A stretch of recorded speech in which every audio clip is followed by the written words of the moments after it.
Welcome Kashtikum. Honey, get it on the book.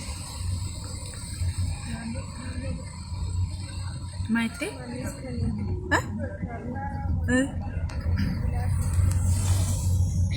Okay, Mamenzam. Surremo come see for tea. Surreally Nagalit down a roboletivia.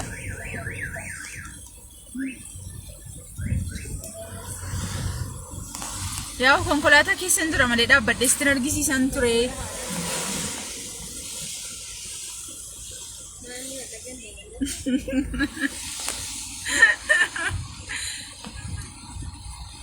Akkam jirtu nagaa keessanii. Assalaamu alaykum. Ayaan akkamiin dabarsaa jirtu bara haaraa isinitti toleeraa. Akka ugaa kana natti toleen beeku dhugaa dubbachuuf haala ajaa'ibaa haala namatti toluudhaan kan waggaa haaraa kana dabarsaa jiru. Namoota jajjaboo waliin oolee namoota akka Aydarfaa innaa hedduu namatti tola. Akkuma edesiniif himee bulenni hoo barbaachanaaf godhanii ayyaana haala ajaa'ibaan dabarsaa ollee ammas manitti galaa jirra. Baay'ee namatti tola. Jirtuusin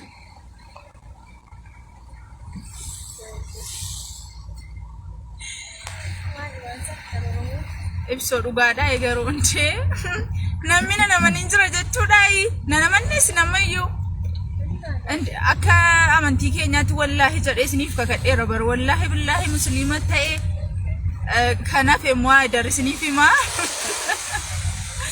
kana caalaa maal barbaaddan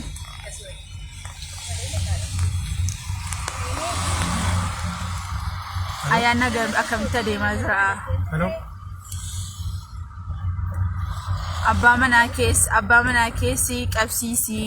Ammaaf abbaa manaan qabu gara fuulduraatti abbaa manaa musliimaa akkan qabaadhu nan beeka. Maashaallah rabbi nu gargaara.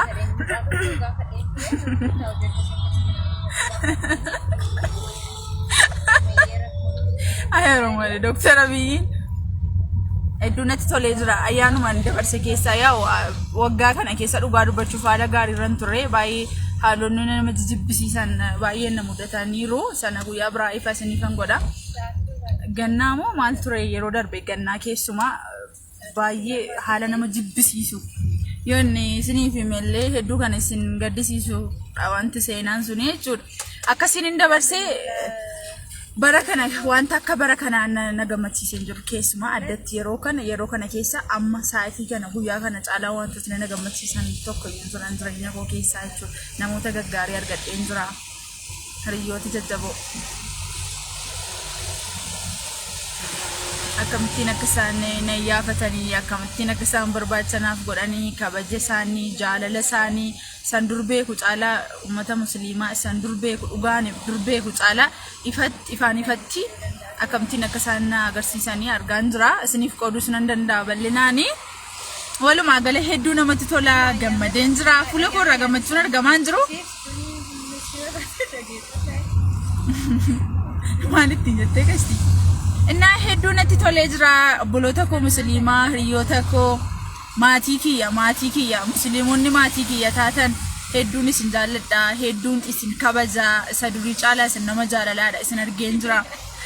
Dhugaan beeku caalaa natti argisiistaniittu. An isinitti makamuun koo gara keessan dhufuun koo waan isin fayyade tokkoyyuu hin qabu jechuudha.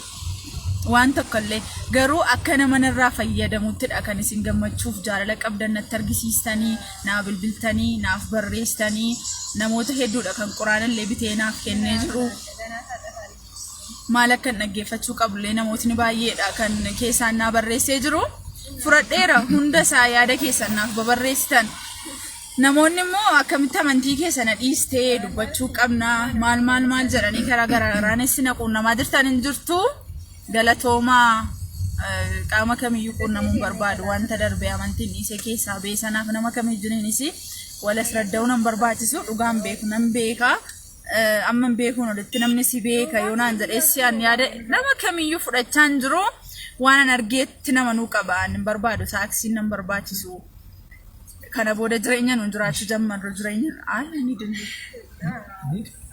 ni jireenya kana booda jiraachuu jammarru jireenya dhugaadha jireenya zimmadhee saayikoo jiraattu osoo hin taane riilii gad jireenya gadi dhaabbataa ta'e tokko jireenya ijaan argamu jireenya akkas jettee nama amansiisuu dandeessu sanan jiraachaa deemuu barbaada malee jireenya saaksii sanatti fufuun hin barbaanne kanaaf immoo gara daandii dhugaatti dhufeen jira ani musliimadha maqaa koo siniifan himaa commenting keessan hedduu tokko namatti tola obboloonni koo musliimaa hedduun isin jaalladha warroonni yaada gaggaariin af barreessaa jirtanii baay'een isin jaalladha kabajamaa hedduun isin kabaja maatiin koo maatiin musliimaa jechuudha isin nama jaalalaati namoota kabajaati jechuun tibi miidhagoon isiniin isin ibsu tokko iyyuu hin jiru hedduun isin jaalladha waa'ee keessanii gaarummaan illee hedduun isinitti hanqata garuu tasgabbaa yoo soon taa'e kana caalaa waa'ee keessan waa'ee hedduu dubbachuu nan danda'a guddaati hanga xiqqaatti daa'imarraa haga guddaatti gaarummaa keessaniif jaalala keessan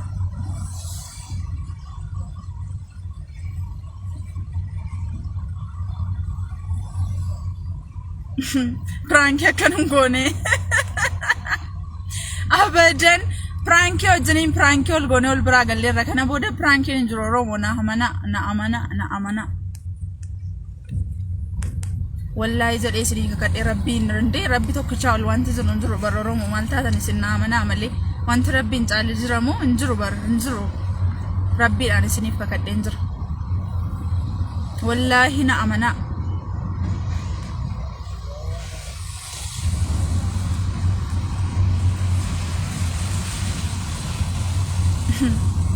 كذب دولا روما مالتاني فيامني أرى ربي سناك أجل تبلو تبلبل بونتوتي وانت بلو سنك ورا كاسي واي كين ساقو أنا قانزار لدو نستراكشني أكسي قولي سنة قولي نانجارنا ربين بيكين نانغادا ورمو أكا قولي يتربي سنة يا بسجران نجالدون ناججون بايسنا كنسا كيف تيكوتي ديسي عندي دولي يسبو سيدان دبدا موتوا أوكي سنة دنتاو تيزنا إننا غردان دي لغات دي بنجرام وابايا ساتوري وبلوي تنكو مسلمة باري بسا لغا غوفتان سنيفما يسوسي غوفتا مال جدي سنكا كدوكان عديم سكيسا سرسا دي منندندا adeemsa keessa isiniif sirreessaa deemuun danda'a afaan koo gatii sanatti barree jiruu fi hedduun rakkisaa gara daandii dhugaatti deebinee jirra karaan sirriin jireenyi quraana akka ta'e isiniif himeen ture boris dhugaa oliif ba'aa jiraan deemnaa hedduun isin jaalladha ammallee isiniifan hima hedduun isin jaalladha isin qulqullootadha dhala namaan illee qulqulluun jedhamu garuu amantii musliimaa qulqulluudha walitti deebina bal'inaan booddee wanta jiru naasufna nagaan tura.